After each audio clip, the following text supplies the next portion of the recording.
What's going on, everybody? Odell Bazell here with Impact Lab Radio, and I'm really excited about this interview with the one and only Dr. Patricia Franklin.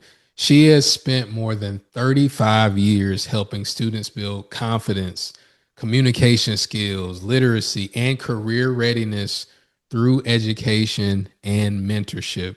She has a long career in helping people through something that a lot of us might have heard of, cursive writing. I know they don't do that anymore, but it's so much more than that. Dr. Franklin, how you doing? How you feeling today? I'm well. Good morning to you. How is it? How's everything? I'm living the dream, doing so much better now that I'm talking to you. And Dr.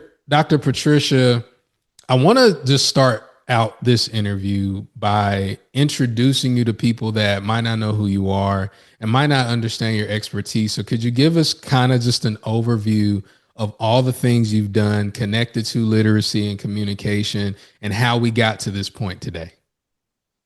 Okay. Well, I'm a retired reading teacher, reading specialist. I taught at the high school level for 30 years, and I am a reading specialist who loves literacy for our young people.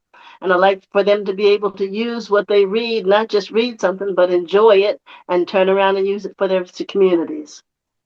I love that. And you just give auntie vibes. Like to me, like just me personally, anybody watching and listening might be a different relationship, but I say that as a familial thing because what you're doing is really impactful. Like my aunt taught me how to read.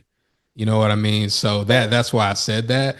When you're going and navigating through different organizations, not just education, but where did it start for you to first of all recognize the power of literacy, but then go out in the communities and start teaching it?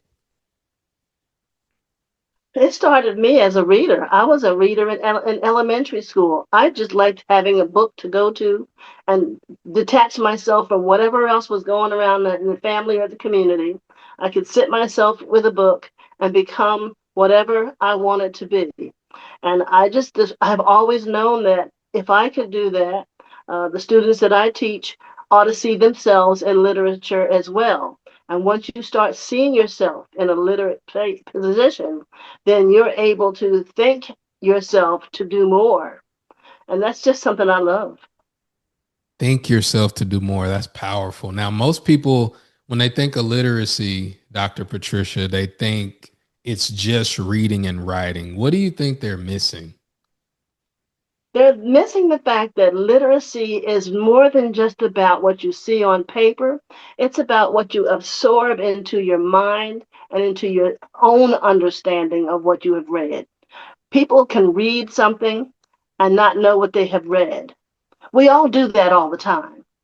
But if we read it and know how to use it, then it becomes more than just a book, it becomes a tool. And we That's all need tools. beautiful. Yeah, that's beautiful. Did your love for writing, did it come from your parents, your grandparents? Where did that come from? Because, looking at us, and if you're watching this and not just listening to this, you can see that we are black, African American, however you want to categorize us for the day. But did your parents, grandparents put that in you? Was it a teacher? My parents, all of the above, but my mother was the 35-year teacher as well. So it came naturally. My father loved to read. In fact, we had battles back and forth. I would snatch his Reader's Digest back in the days as a high schooler, and he'd have to come and find it because I enjoyed reading. I just enjoyed the experience of knowing somebody else's experience without having to leave home.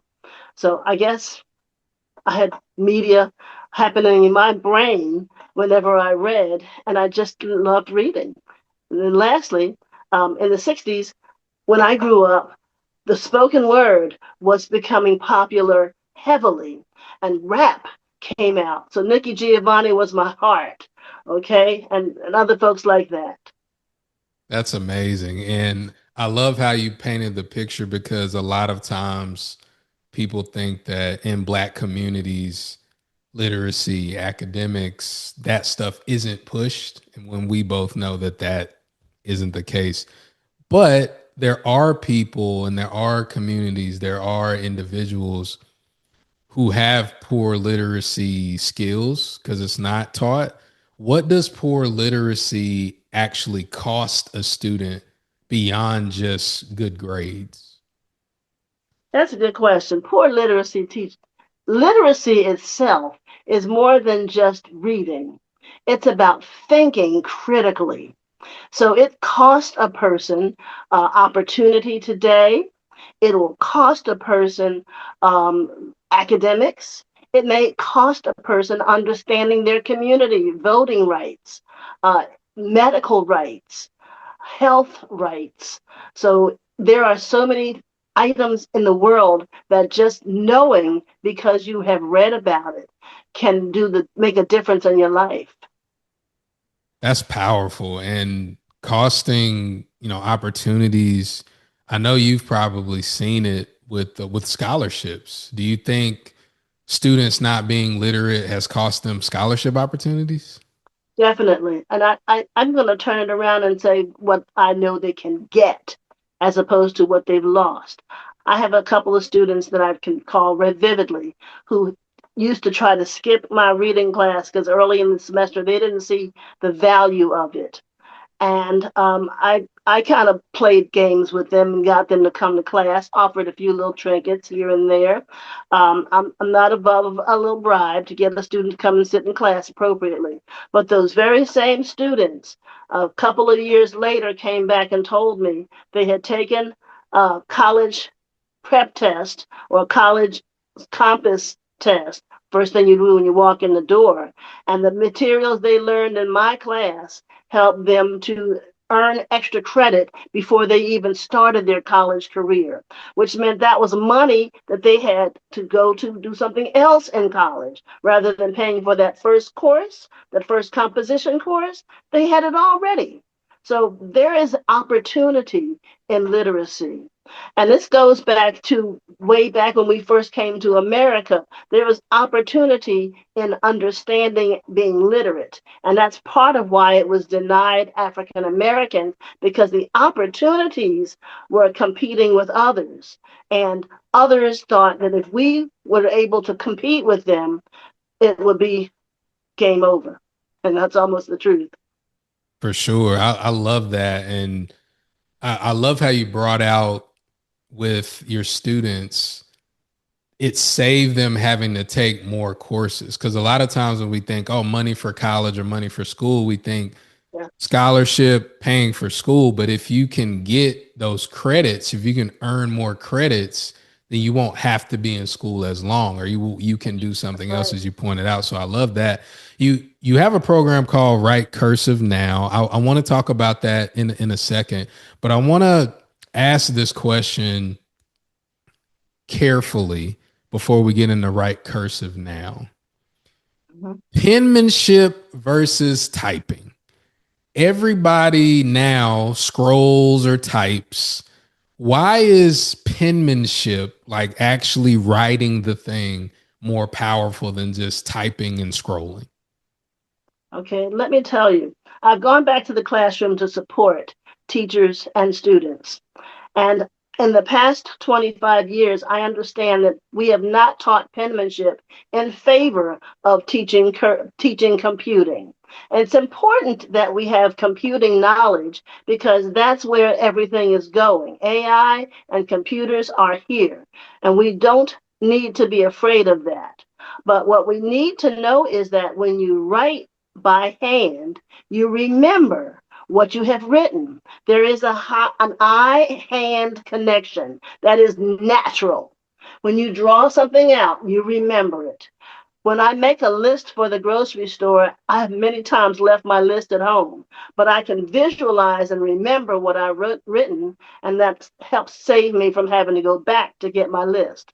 So that skill, when a person types on their computer, they learn. But when they write it by hand, they remember forever. That's say that again. When they you said when they type they learn, when they write they remember. Say that again. When they type, they do learn. You have to think as you type. But when you're writing, it becomes part of your DNA. Your hand connected to the pen have created this word. It's not going to change. It's still yours. It's always yours forever. That's beautiful. So, talk about Write Cursive now, because Dr. Patricia, kids. I have three kids, and penmanship. I mean, my oldest, she's getting better, but talk about why it's important. Even though people think, oh, cursive writing, writing in hand is outdated. Why is your program important for now, today's student, today's person? Penmanship is communication. You put something on paper because you want to tell somebody, either yourself or someone else. You can type it or you can write it.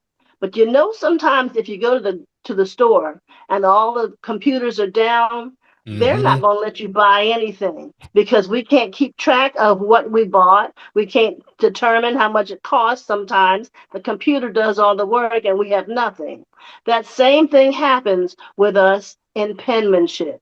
I am in the classroom and I see students who can't get their ideas on paper. I have to ask, oh, whose writing is this? Whose paper is this? And if the scribble is bad enough, I ask them, well, who is Scribble Scrabble? Because I don't know who this is. So we have to remember that when we write something, it's for a purpose. If we're writing on paper, it needs to be legible so others can read it as well as us. I've asked students to come back and read what they've written, and they couldn't read it themselves. Now that's a problem. For sure. And you mentioned some things that people probably don't realize about cursive, that hand-eye connection is important. You've talked about how it's important for students to get opportunities beyond that. Also to build their confidence. That's something that you're really big upon. Can you go a little Yes. deeper into that? Like, how can writing, specifically writing in cursive, writing by hand, how can that help someone's confidence? Okay, well, when a student learns to write, they write well, and everything changes. And I've noticed that their confidence goes up. I have a lot of students I'm teaching, even though my principal says you don't have to, I still teach and help them to learn to write cursive. And they come back and tell me that confidence is going up, their performance in getting papers written quickly goes up, and their opportunities, I know their opportunities are going to go up as well because they have the confidence and the ability to move forward. And students learn quickly what they can do and can't do. And when I teach them how to write, they're ready to move on. They're smiling that they can write in cursive. Absolutely. And there's nothing like that, right? Seeing a student that maybe they struggled with something before and then they're mastering it. There's nothing like that. I want to transition to this because Before you you do, can I say yeah, that go I ahead. already know that when a student learns to write in cursive, they carry that capability with them for the rest of their lives. And right now, cursive is a foreign language for a lot of people who haven't learned it. So let's learn this again. It's not hard. It just needs to be taught. We can That's do very this. good. Very good. Now, tell us about career divers. Why does literacy and career readiness belong together? Oh my goodness, I could tell you stories. Um, careers are lives. Our lives are built about two things, our family and our career. Career is what we do outside of the family. So each one of us has potential to be a great blank. We don't know what our future is, but we know that today, when we start looking at what little Johnny is going to do in the future, and we start early in life, sometimes Johnny changes his ideas because he sees more and he learns more about what can happen. We can have Michael Jacksons, or we can have LeBron Jameses, or we can have Cory Booker's, all because we've shown them who they can be. A person who doesn't understand what a career is won't go into it, but one who sees something sees a possibility. That's powerful. So how do you connect career readiness with the literacy component? Because somebody that maybe they're listening to this, watching this, maybe they've got a cousin or a sibling or something where they're 30 and they're looking for a job, or they're, in an older demographic. How can your literacy programs help them? Careers are based on two things. They're based on economics, needing to earn for your lifestyle, and also your abilities and that you enjoy.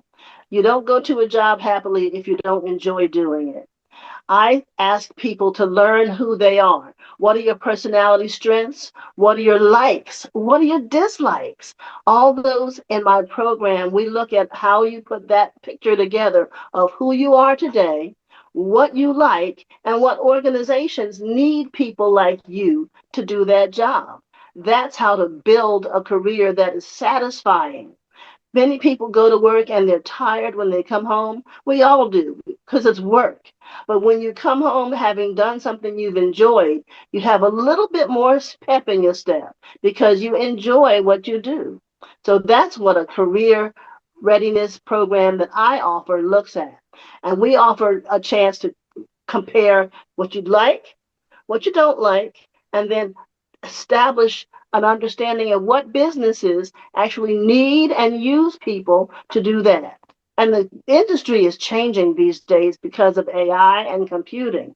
But people still need to understand that their skills will not change. Their interest will always be their interest. So if you go and do a job that you like, you'll probably want to stay there and not feel it as work, but as enjoyment. And do you integrate literacy into that? If so, how does that work? Every business has writings and materials that you have to understand. So you get when you go and you don't enjoy the reading, you don't enjoy what you've read, don't understand how to take what you've read about that text, about that business, and how to turn it into your personal tool, as we talked about earlier, how to use the tools you've read to work your business, then you're already short. I know people who've told me that they had to go back and learn writing and reading skills, vocabulary skills, as they got into ownership, entrepreneurship of their businesses because they didn't have it in school, but you have to have it to make a business.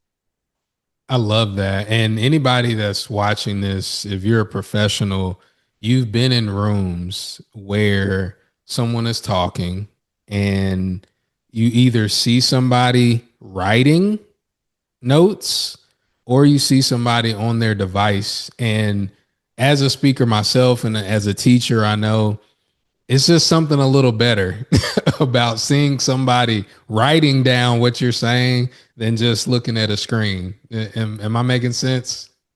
Truth be told, you don't know what they're looking at. They may be looking at a trip to Disney World, a trip around the world, or they may be doing anything except shopping, except paying attention to you.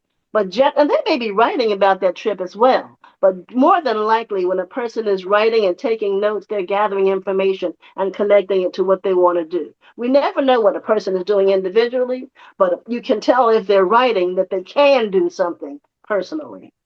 For sure. And you talked about students that have had a transformation and them coming back to you and saying how much your programs has helped them and your teaching has helped them. Do you have a story of an adult that had something similar? I have lots of them. I used to go to many places, stores, and people would stop me in the store and say, "Hi, Dr. Franklin," and talk to me about what they did in my class. But one of the most interesting was when I was at the airport a few months ago. I had someone who stopped me at the airport to talk about my reading class from high school 3, 4, 5 years before that. And he talked about how the career program that I offer today helped him to move into and through various levels of his career.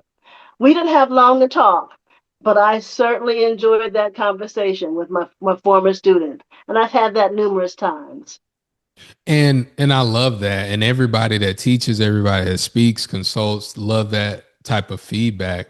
I want to take this last bit of the interview to talk about how you can serve an organization. So whether it's a principal watching this, a superintendent, a community organization, a PTA leader, how can your programs and integrating you as the facilitator and leader of those programs help make an impact in those particular organizations?